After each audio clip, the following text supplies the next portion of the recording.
And when you're pitching your idea to someone, if you're an entrepreneur and you're pitching your thing to, I've had 3 people on Shark Tank, all 3 of them won. And so when you're seeing someone that you're pitching to and you see them doing this, that's the last person you want to focus on. It's easier and more pleasant to focus on the person smiling, but the person you want to focus on is the one's doing this.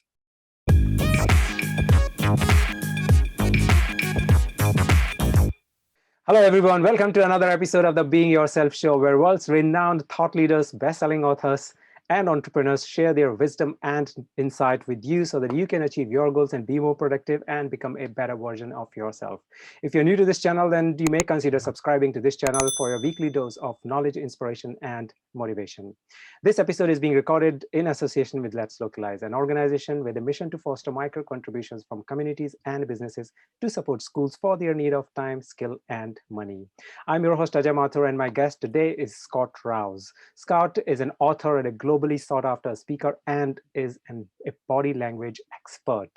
He has been trained alongside the FBI, US Secret Services, US military intelligence, and he has given classes, kind of taught the CEOs of Fortune 500 companies, doctors, attorneys, and executives.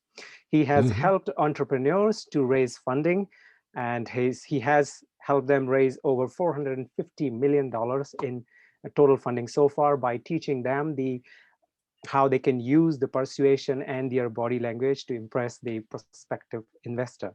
His recent book, Understanding Body Language, is how to decode nonverbal communication, which I've just finished reading cover to cover, and I thoroughly enjoyed it, with a lot of pictures in it to explain how the body language works. It works in your life, love, and work. So it could be quite useful.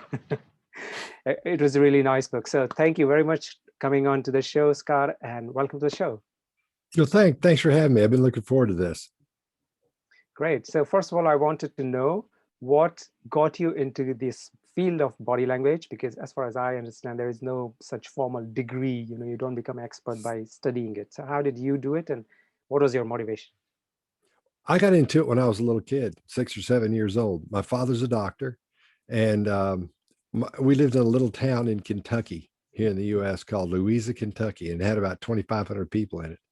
And my dad was the only doctor there. And we lived next door to the school. And the hospital where he worked was really just 2 big houses with a little, that were stuck together. And it was like a block and a half, 2 blocks away. And my mom would come next door to the school every few days and she would get me. I was in the 1st grade and she'd bring my brother because he wasn't in school yet. My sister was in the 3rd grade. And we'd walk down and have lunch with my dad at the hospital. And one day when we went in there, there were 2 little kids from my class in his little waiting room there, because we would eat lunch, and I think it was a big closet actually. And we'd sit in this big huge closet and have lunch and talk, and we could see out into the waiting room. And so I saw these two little kids that I knew, Billy Elkins and Robert Bellamy. That's what it was. And I said to my dad, I said, "Hey, I know those dudes," or however you say it as a kid, I know those kids. What are they doing here? And my dad looked at him and he said, "Well, Robert has an earache and he's been up all night with his mother." And he said, "And Billy, he's not sick. He's just pretending to be sick because he's doesn't want to go to school or whatever the reason would be." And I said, "Well, how do you know that?" As however old, 6 or 7 years old. He said, Yeah. "Well, let's take a look at Robert." That was the one with the earache. And I said, "Okay." He said, "See how he's got his hand on his ear?"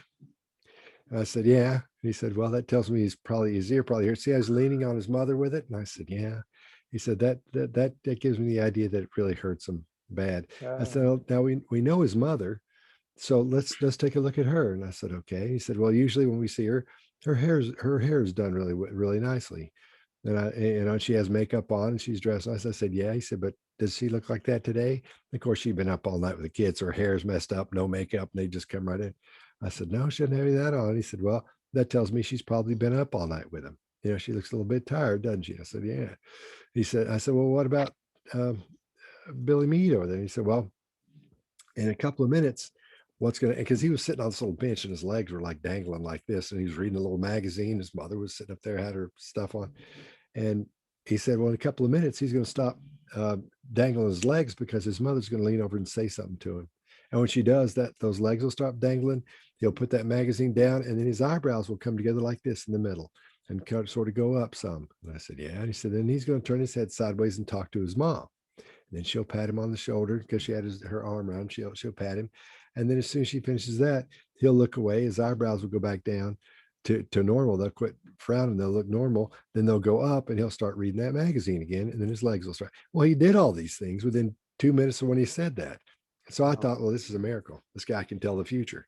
So from that moment on, I was hooked as a little kid. So he would bring things home and read things to me and explain them how you explain it, how you explain it to a 6 or 7 year old kid. So it made sense. There weren't a lot of studies back then in human behavior. There were a couple of books out, but he would come home and tell me about those, and I would just keep asking about them, and I'd point out things I would see at home or in friends and family and those types of things. That's where it really started. Was from that's what sort of sparked it, and I just never stopped being into it.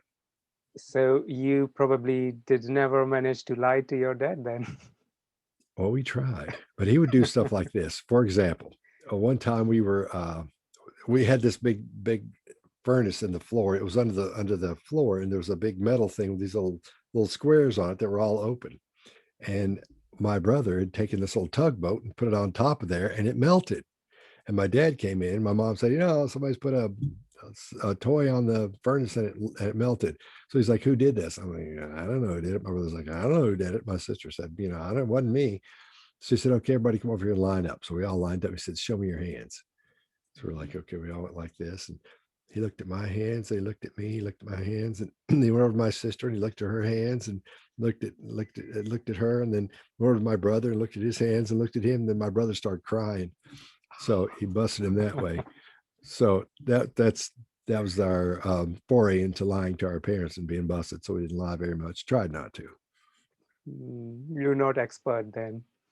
No. Yeah. Just because you can see him doesn't mean you can lie good. I'm the worst. I'm the worst liar you've ever met in your life. This guy with a big nose, bad haircut, and glasses is the guy. The worst liar you've ever met. I'm the worst. And I know what to do, supposedly, to not look like I'm lying. And I still just look like I'm lying because I'm lying when I'm lying. You can ask my wife.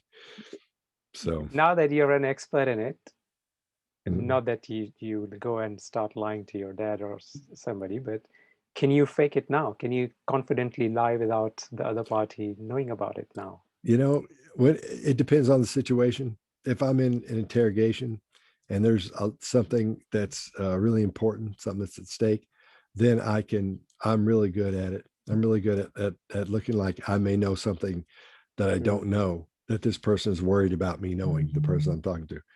So that I got pretty good at early on when I got into interrogation. So those types of things, yes. But outside of that, outside of work, no, I'm still the worst liar you ever met. You're talking to him right now. Okay, good. As long as for a good cause you can use it, then I think it solves the purpose. Yeah. As long as if it's something important and I really have to get somebody to tell me what they did or where they left something, then I don't have a problem at all. It just kicks right in. I know what to do and say to look like I'm supposed to look when I'm doing that. So now that we are all in this lockdown and we see only the upper half, not even half, it's just, let's say, 1/3 of your body, right? Yeah. And you're relying on your universal expressions that I would like to know from you. What are those? And how can you use that knowledge to understand what is going on the other end? Okay, well, you read my book. So why don't you tell me what the 7 are? There are 7 of them, 7 facial expressions that anger, sadness, happiness, disgust, fear, surprise, and contempt. There you go. You nailed it.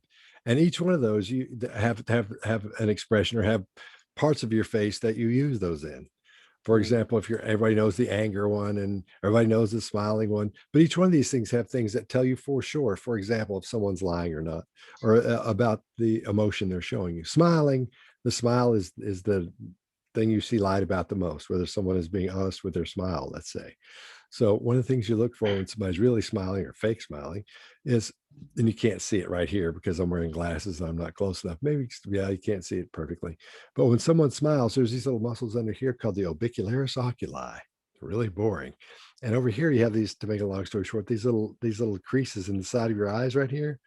And what happens is there's a guy in the late 1800s named Duchenne de Boulogne or Bologna. You say it different ways. I've heard everybody say it different, but everybody calls it Duchenne because we don't know how to pronounce his last name or nobody does it very well. And it's called the Duchenne smile. That's what I'm going to explain to you. Now, what happens in the Duchenne smile, not only do you see these little wrinkles right here, you can tell those wrinkles are fake when they just come together, your eyes wrinkle like this.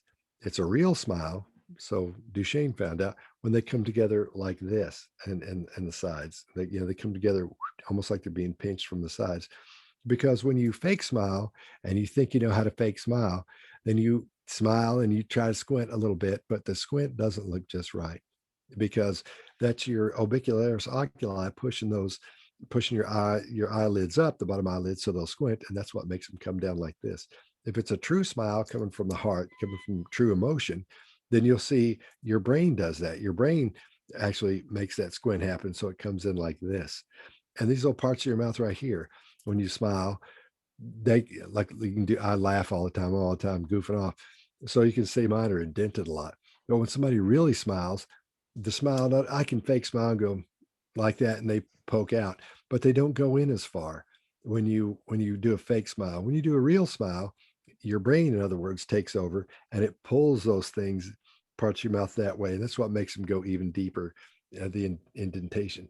So if you know someone fairly well and you can see whether their smile is real or fake or not, you can make decisions about that once you see them smile, fake smile. Hey, how you doing? Really good to meet you. Those types of things.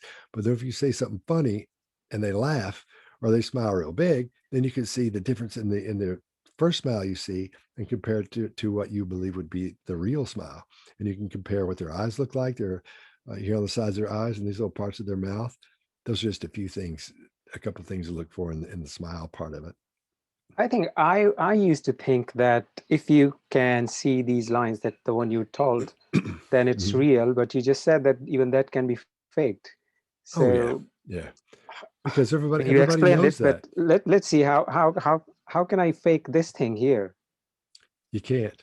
Because it's your brain that executes that your eyes squinting like that because they don't really squint like they don't come up like this. They come in like this, and that unless I don't know how you pull that off. It's got to be Yeah, natural. yeah, because I was like, if you can see somebody's wrinkles forming here, then chances are that it's a real laugh. And If that it's happens when you really laugh out loud, lol, yeah, yeah, like right now. So yeah. they do form, but I didn't know that you can play around with them also. Oh yeah, yeah. There's a difference in those because mostly when people tell you about body language, they'll most of the people that you hear from for body language, the body language experts, they've just Googled stuff they've heard and read. And so when Mm. they tell you about these things, they just get the overview and the things they remember that they tell you. Oh, your eye squint, you see these wrinkles, and that's how you know. But it's a specific type of wrinkle you're looking for.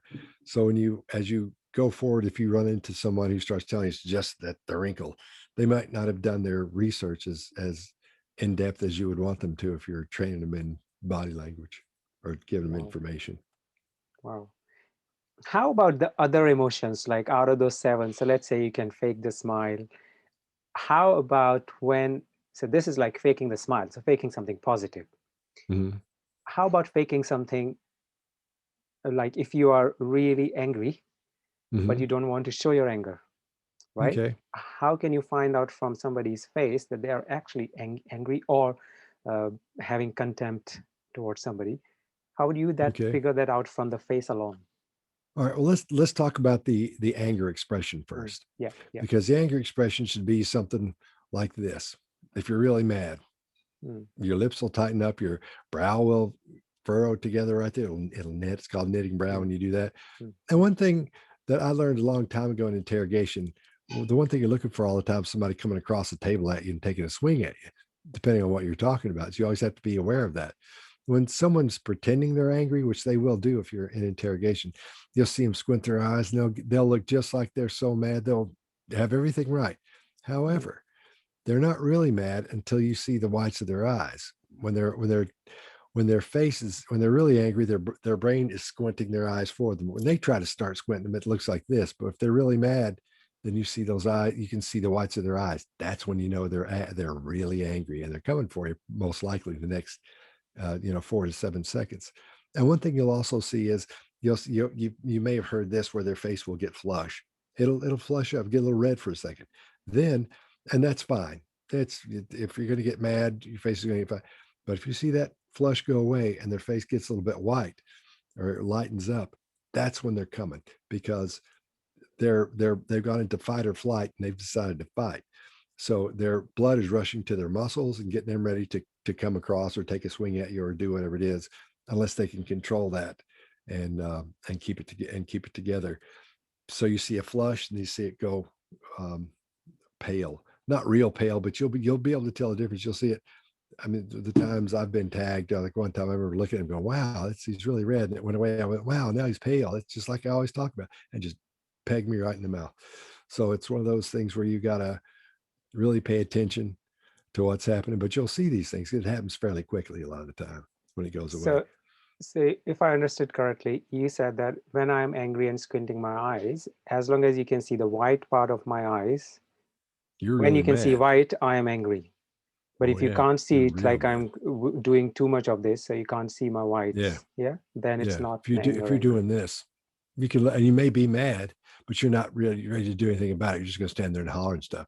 When you start seeing those eyes up so they look like they're crazy, and you start seeing the whites of their eyes too, that's when there's a problem. That's when you start de-escalating that situation and calming things down, because it could get combative really quickly after that. But you're not going to have that That's problem over Zoom, but yeah. but in real life, if you see that, that's the problem. You may see it on somebody in Zoom. You may say something to them, and they may be pretending they're mad, but you'll know if they're pretending or if they're not pretending by the seeing the whites of their eyes. So what about people whose eyes are so big that whatever they do, until they close their eyes completely, you will always see some white? I guess you're out of luck at that point. You're just guessing, Okay. I Yeah. would imagine. So, Okay. And let's say somebody in some situations, so anger is there could be multiple types of angers. It doesn't mhm, have to be like I'm mad on somebody, just gonna hit their head or something. But if I look at certain sort of news which makes me angry, right? mhm, So let's say some animal cruelty, or on mhm. humans, somebody's being cruel. You look at it and you're watching in the news and you're really angry.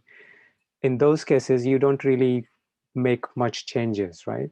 Is it a possibility that you can understand that somebody has come from, let's say somebody watched a TV and then they had something that really created so much of anger, and then they just went out and you Um, can't see it, but they're still angry. So is there a way to figure that yeah. out? So that lasting anger like that is one to watch out for, because that person really doesn't have control of their emotions when you come Mm, to that. But if you're not sure if someone's angry or not, you'll see little things that'll tell you they're angry. You'll see what we call micro expressions, and those are little expressions that we call when they'll leak when you try not to show an expression, but you'll see little parts of that leak. For example, contempt. Contempt is when somebody lifts up part of their mouth. It's the only asymmetric expression, and they'll give it one of those. But if they feel contempt towards you and they don't want you to know it, they're trying to keep control of their emotion. You may see a micro expression, which is a part of that expression that happens very quickly, anywhere from a tenth of a second to 20th of a second, very, very fast. Paul Ekman, Ekman, he's the guy to start reading if you're interested in these kinds of things. And what he noticed was when he would slow video down, or film back then, when he discovered these, for example, watch the side of my face, he would see little things like this that happen very, very quickly, and they're very small. Like, they're hard to do because you end up doing them really big, but they're really, that was too big, but they're really small. And those are called micro expressions. And you can see them from any expression that you've got, from a smile to anger to anything. I mean, all of them, sadness, you can see all of those things very quickly there. But it's a study in itself. You really have to be paying attention to what's going on uh, mm. to be able to take advantage of that. And you got to be real close most of the time. So micro expression is a kind of term they're using if your expression is very subtle. You can't really figure it out, really. Is that correct? Yeah, Yeah. yet you have to be looking for it, and you have to know what you're looking for. You may see it and it'll Mm. go right past you. Yeah, you won't even know what happened. So it's one of those things you really got to know what you're looking for, and then start paying attention for those. But the danger of that is, especially when you're on Zoom or something, we're not in the same room, so it's a different feeling. I'm locked in and we're talking. But you don't know what I got going on over here. I could have a dog over here, and my wife could be over there talking to me or something. And I'm trying to pay attention to you. And if I'm trying to pay attention to someone's all their micro expressions and things as I go along, I may not be listening to what they're saying. The most important part is observing and listening to what they're saying as you try to decode what you're seeing. That's one of the main things with body language, is actually what you hear and what you see as a whole, in the whole situation, not just these little things that'll supposedly tell you things, but the whole picture. You have to take into consideration everything that's happening in real time in that situation with that person you're talking to. So let's take some real life examples now. A lot of meetings happening on Zoom, and you will see people. So I'll just try to enact some of the expressions, and please tell me what actually is going on. This is going to be really cool, right? All right. So you see some people who are, well, nobody looks at camera, by the way, on Zoom meetings. Right. So you can't Mostly really see that they'll they're look looking at in the eye. themselves. Yeah, exactly. That is so true. Yeah, they You do. actually, you nailed it. I do that quite a lot when I'm Everybody does. talking. We I love look at looking at myself. ourselves. Yeah, man. Yeah, good. But some people will do like this when talking, right? And is it like they're really bored? And I'm coming to the point that there are some myths that you talk about in the book also about the overall body language, which is one which I totally do not agree, is the folding hands. Oh yeah. Like this, Yeah. right? And people say that I'm not interested. Well, that's not really the case. And another one is when I yawn. So I think that could be personal. When I yawn, people say, "Oh, you're yawning. That means you're either tired or you're bored." I oftentimes feel like I'm none of those, but I'm just yawning because I saw somebody yawn, right? So those Right. are kind of myths, I believe, about the body language. So I wanted to understand what are the myths for the facial and the expression that I just told you that people keep doing on. Okay. How can Well, what I can decipher them as? okay. Well, let's start with the yawn. A lot of people are under the impression that when someone yawns, they're bored, and that's the main thing. However, if you're talking to someone and that's your body trying to get oxygen. So when you see someone do that, quite often they'll be getting oxygen because they'll be getting nervous or they'll be getting worked up, and you'll see them they may not make a big deal about it, but you'll see them go like that Yeah. because their body's trying to get oxygen. A lot of times it's a good thing to see that. Most people think it's something that's bad, but a lot of times it's something that's good, depending again on the situation. For example, if that thing where you run your hand through your hair, that's called an adapter. And that's one of the things we do to get rid of that built up stress and tension in a situation. And you can look at that 2 or 3 ways as well. A lot of people do business on Zoom now. And as they're doing business, what'll happen is they'll get the impression if say if you're talking to me and all of a sudden I start doing this, I start goofing around and looking at you like this, looking, and I'm thinking, is this guy full of it? Is this, I don't know, is this guy, I have that look on my face like I'm not thinking about me at that point. I'm not looking at myself and thinking how I look on Zoom. I'm thinking about what you're thinking about. And I'm thinking about, I have what's called inner dialogue. And when you're pitching your idea to someone, if you're an entrepreneur and you're pitching your thing to, I've had 3 people on Shark Tank, all 3 of them won. And so when you're seeing someone that you're pitching to and you see them doing this, that's the last person you want to focus on. It's easier and more pleasant to focus on the person smiling, but the person you want to focus on is the one's doing this. Maybe even be it to the side where maybe their legs are crossed and they're sitting looking at you like this, because at that point they've got inner dialogue going in here and they're thinking, is this going to work? I've got to go home and tell my wife about this, or I got to go home and tell my husband about this, and I'm putting $300,000 in this thing. Is this really going to happen in 3 years, or is she going to shoot me as soon as I say, when she says, so what do we invest our money in? And I say, it's this. Is she going to kill me? Is this thing going to work? Is he full of it? Can he do what he says he's going to do? You're seeing all these things happening here in inner dialogue for the person you're pitching to. That's the one to focus on, because those are the people in a pitch. You're really just trying to get another meeting, period. That nobody's going to say, it sounds good to me. Except on Shark Tank, I'll invest in your company. It's not going to happen. They're going to say, all right, well, let's go from here. Why don't you meet with us and let's meet your team?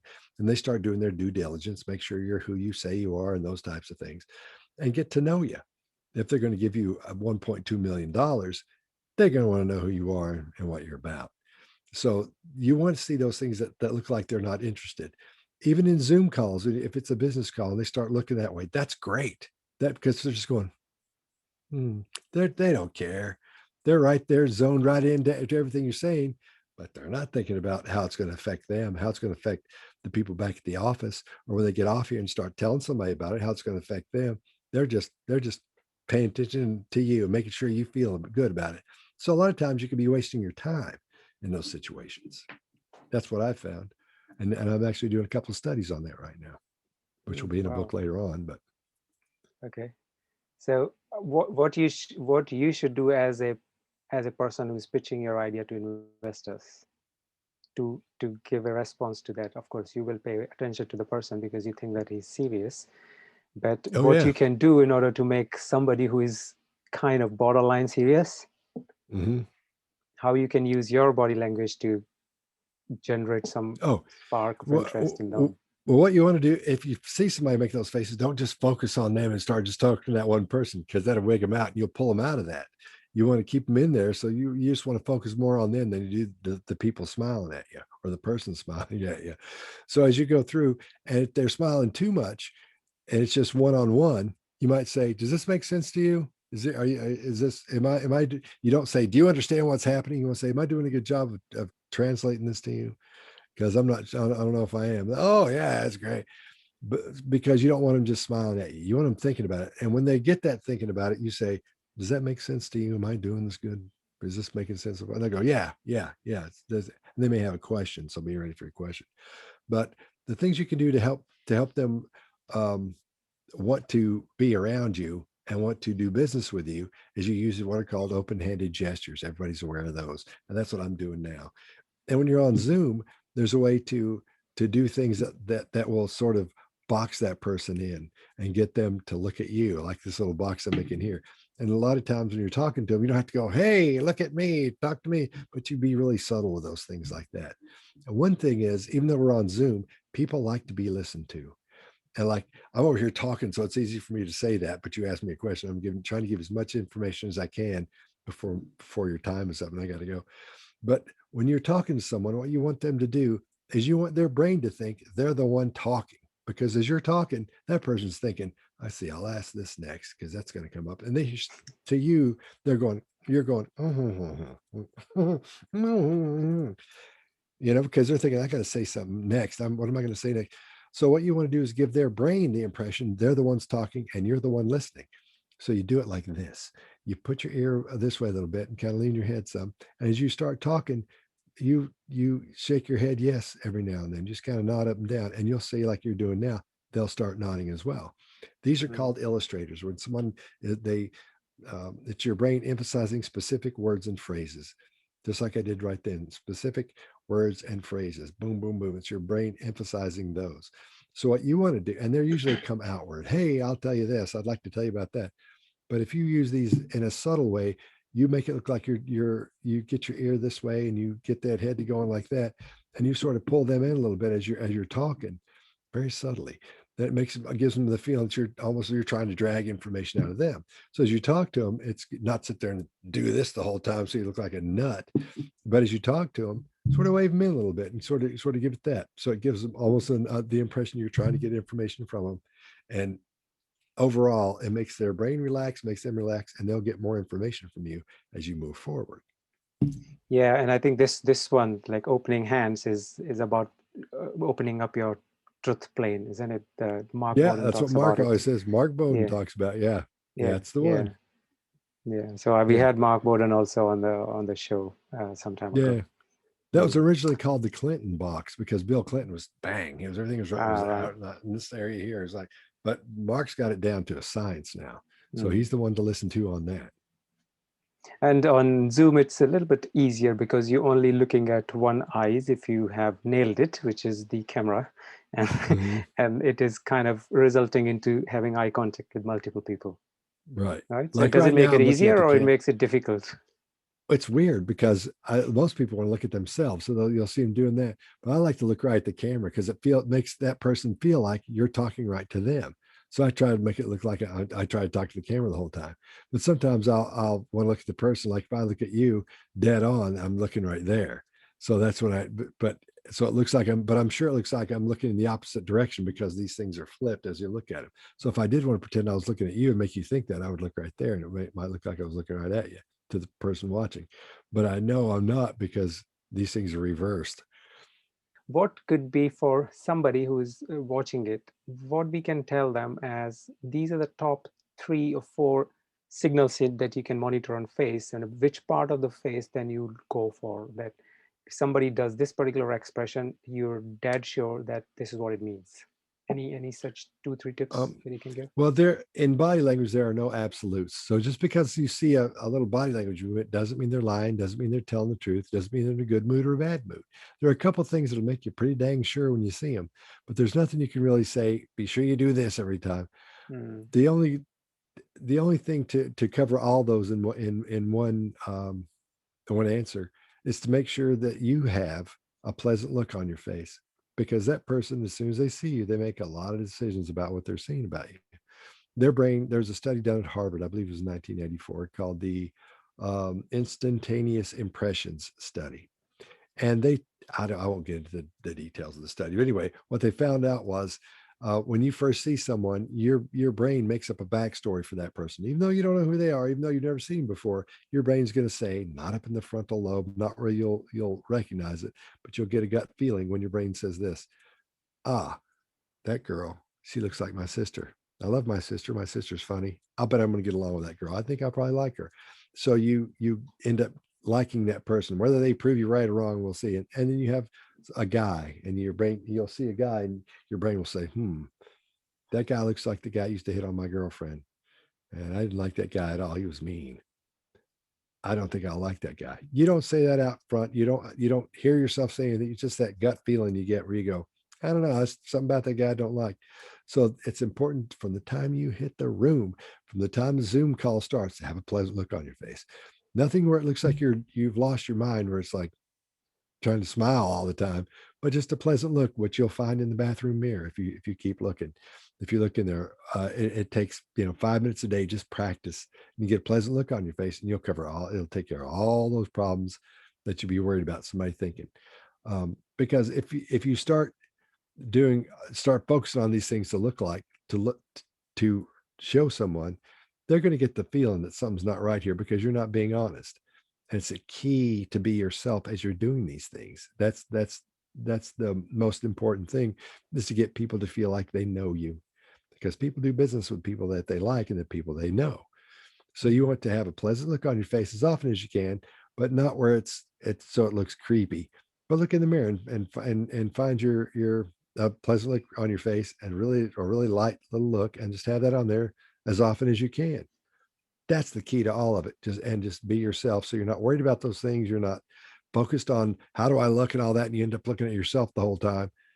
You end up talking to that person, being yourself. And that's going to do more for you than anything else. I know I'm a body language expert, and I was supposed to say, I'll give you all these little details and stuff. But I'm 58 and I've been doing this since I was 6 or 7. That's the most important thing I've found. You got to be yourself. Be yourself. That's the name of the show, by the way. Yeah. Oh yeah, and that's right. and That's right. That's right. Forgot. Sorry, and man. It's like I'm selling no, your that's all show right. for you. Yeah, good. It's a good match. Now, Yeah. then you mentioned that you've been doing it for 6 7 years. When you were 6 7 years old, you told us about the story, but not many kids know that there is such thing called body language. Right. How would you recommend I go out and teach somebody who is too young to understand it? Where do you start? What do you tell them that, okay, this person is fake, this person is not fake? And vulnerable children, it is going to be such a great skill for them to Yeah. identify who is the friend and who is the foe. Okay. I do a whole 3 hour thing on that. So I'll boil it down into as small as I can get. Kids can tell fairly quickly whether a person is a good person or a bad person. I don't mean they can tell if they're a psychopath or a murderer or anything, but they get that gut feeling that says, I don't like. You've seen little children when they're around somebody that you really like, and you get this little child there around you, and they don't go and get near them at all. There's certain things Mm, that children will do. They'll tell you that that person is an abuser and they've had a situation with that person with their body language. We won't get into that. But when they first see someone for the first time, quite often they'll be able to tell that the expressions they're seeing, if they're coming on too strong, are fake. We don't know why they can do that, but naturally kids can pick that up. And so they get a weird, quote unquote, a weird vibe off that person. They get a weird gut feeling about them. So one of the things that to get children to understand what's happening, the person that gets too close too fast. Everybody wants to pick up a kid and tickle it and kiss on it and hug it, and just because they're sweet and you want to grab their face and just So people who go ahead and do that, you can tell if it's the right thing to do, or if it's the right way it's being done or not. Yeah. And if you'll pay attention to that person as they're around the child, watch where they look as they watch the child as they're doing something else. If the person's in the room and there's a child in the room, keep an eye on that person and watch how they look at the child. If they focus on them, you'll see predatory moves. You'll see things they'll do with their face that show they're a predator. There'll be that blank stare as their head will come forward a little bit as they watch that child. Those are just a couple of things. It goes in depth. There's a lot that goes with it. So don't just look for that, and don't say, "Oh, I know how to do that now," because I didn't give you enough information. But I can't help but go into the minutia of it when we start getting those types of things, because I'm cursed with that thing where you know too much and you can't shut your mouth about it.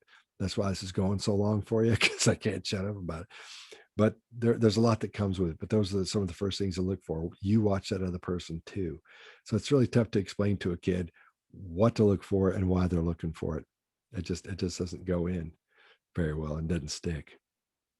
So you're kind of relying on their body language when they're very young. But let's say somebody is a teenager, so who they understand. If you want to really teach them, you can teach them. Where do you start? Mhm. Like what to look for if somebody's intention they want to know.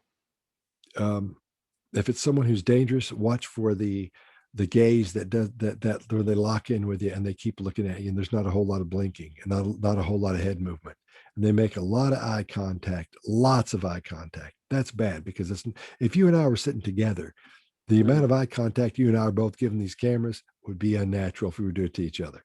They're totally unnatural, because people look away when you're talking to them, and they'll think and they'll talk. It's natural to look away. Yeah. People who are predators, the hardcore predators, let's say a psychopath, they don't get that feel. When you meet somebody and you keep looking at them, after a couple of seconds, it gets weird because it feels weird. Psychopaths don't feel that. So they'll keep looking at you. If you're one of the predatory cues that you look for, is just that person who won't stop staring at you, and they'll look at you straight ahead. It won't be from a side or anything. There'll be that straight ahead look as they look at you. Mostly the head. A lot of times you'll see the head come forward, not like too much, but see the head come forward. They're looking at you like you're prey. In other words, there's a whole lot that comes with that. So it's tough just to get into one or two things, but that'd be the main thing. Watch for that locking eye gaze. Yeah, I mean, I'm looking at you right now, not at the camera, and when you are enacting these expressions, I can Mhm. really see that. Yes, yes, that's the expression that you don't want to see in somebody. Yeah, So, yeah, well, you're an expert, but yeah, there's a lot to learn, and yeah, I think this is really yeah, important for kids of, I would say, any age up until they're 18 or something, to understand how to identify who are the people they should get along with. Yeah, yeah, very very yeah. useful for them. Okay, I think we can have hours long discussion on this topic, and I'm really enjoying it, Scott. But I would ask you one question that I ask all my guests, which is about Okay, what, according to you, are the top 3 skills that schools are not teaching, but we should learn it. okay. Listening. You teach kids how to listen, but to really listen. And that would be number one. Number two, to observe the entire situation going on around them, to be aware of everything going on around them, especially with the Mm. person they're talking to. What's happening in that situation?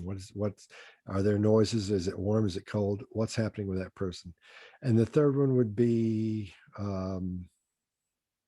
negotiation. Teach them how to negotiate things, and tell them it's okay to negotiate with someone, no matter what it is, that you can, and show them how to negotiate, just the basics of it, because kids these days have no clue. They just know what they want. So teaching them negotiation and showing them how to learn about it, go forward learning about it, I think that would be a really important skill. I think you've nailed everything in these 3, because when you're talking about listening, then kind of auditory perception about things, Mm-hmm. observing is your visual thing, and negotiation is everything that we talk to. Anybody is a negotiation of some way or form, isn't it? So Yeah. that's all your communication. So pretty cool. And negotiation is actually one of the most, uh, spoken answer to this question by I've interviewed around Oh, 35 different guests. A lot of them wow. talk about public speaking and negotiation. Some talk about sales, but yeah, these are like top skills, Oh, wow. Okay, right? good. Well, at least I got one right. You got all three right. Hmm. It's Right. different people perceive things differently, but yeah, if I ask you to do 10, then you'll probably tell everything that everybody else has told. Yeah. Yeah, you're probably Right? right. Probably right. Yeah. Okay, Scott, in the interest of only time, uh, I'm really glad that you came here and you gave me so much of insight about body language and a lot of knowledge. I think we'll try to spot a liar now. Next time I will try to do that. I used to be a detective, by the way, Oh, for for a very short duration in police here in London. But I did only few cases, so I got some situations like this, but it was okay. mhm. It was not like gory cases such as you deal with, but Oh. simple cases. Yeah. So thank you very much for coming here, Scott, and I really appreciate your time today. Well, thanks so much. I really appreciate you having me. Thank you. Everyone, please, if you want to learn more about Scott's work, then do check out his YouTube channel. He does analyze people's body language. That includes politicians, that includes some cases going on in court, and a lot of interesting stuff. And then, as you know, he have raised nearly $500 million, helped investors, coached the Shark Tank uh, contestants. I don't know what you call them, but yeah, there's a Mhm. lot to learn from Scott. Please do check out his channel and his book, the one I've just shown you. It is really cool book, and you learn a lot about body language in it. So do check out. And if you have not yet done so, if this episode has given you some value, then do consider subscribing to this channel by hitting the subscribe button and the bell icon.